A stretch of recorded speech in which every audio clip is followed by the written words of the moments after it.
చాటు పండు చూస్తే ఆకలేదా ఊర్వశి చెంత చేరి పంచుకుంటే తెలిసిపోదా రుచి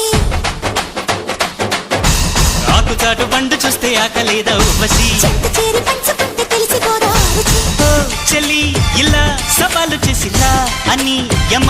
ఉచారుగుంటే నీ పనే అలా పట్టేసి నిన్ను బరిలో దింపేనా రయ్యో నీతో పట్టాలు కట్టి జోరుగా ఇలా పట్టాలు పట్టినా